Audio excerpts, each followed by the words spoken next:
Hey, I've got this thing we're going to start on before. This is the 10th Amendment Center. They sent me something I thought was interesting. And it says here that ever since the Korean War, Article 2, Section 2 of the Constitution has been regularly cited as justification for the president to act with a seemingly free rein in the realm of foreign policy, including the initiation of foreign wars. But we know that it's Article 1, Section 8 of the Constitution that lists the power to declare war, and the power is placed solely in the hands of Congress. So I wanted to throw this out there. And what do you think? This is really like an Article 2, Section 2 versus Article 1, Section 8. Like a battle royal that's going on here. And we need to look into this further and find out, is there any justification for this? Because we see it all the time. And going back over the last 40 years, like I said, since World War II, you see Korea, we see Vietnam, and the first Gulf War, Afghanistan, we see Iraq, now we see Libya.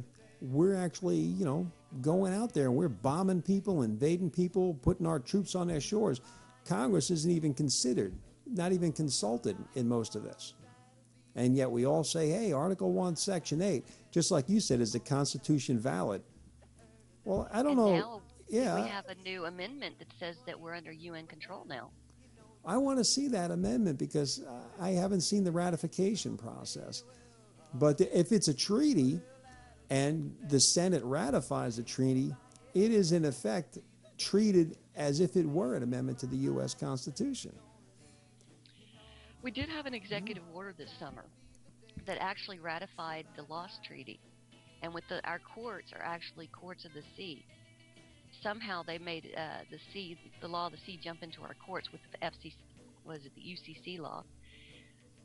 I wonder if something happened with that executive order that ratified the Lost Treaty, if that gave authorization somehow to what he's doing now, because that gave all power of the seas to the UN. If that were the case, and it is an executive order, still it's a treaty, and it still needs to come back to the Senate at some point.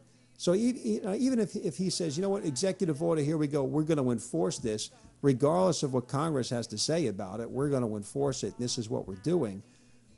At some point, it's going to come under challenge from the courts, and it'll come under a constitutional challenge. I'd like to see that. I'd like to see the executive order that he signed and see what it says in there. And is he really intent on, bypassing Congress, which you just create a czar in an office and off you go. You bypass Congress on everything these days. Congress really doesn't have much to do they? Which makes me wonder, what is it they're actually doing up there? Because Obama just does what he wants.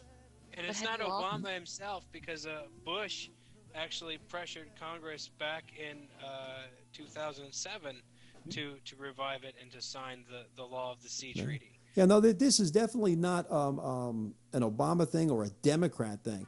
This is both parties, Democrats, Republicans. Both of those parties, they're on different sides of the street. It's the same street, and they're walking in the same direction. So they're passing all the same stores and shops, and they're buying at all the same places. They do all their shopping and laundry in the same place. So it's really, two wings of the same bird. But have you seen the press conferences on Libya also before we actually went to fighting? Because it's not a, quote, war, it's a kinetic exercise. But I love that. Yeah. I exercise, but it doesn't usually involve bombs and missiles and stuff. Exactly. I may be doing the wrong kind of exercise. But during these press conferences, they always had the UN ambassador to Libya. Some lady her last name was Rice, and she actually spoke for what the U.S. was doing. So instead of having an ambassador or a U.S. person speaking, we had a UN person speaking at the press conferences.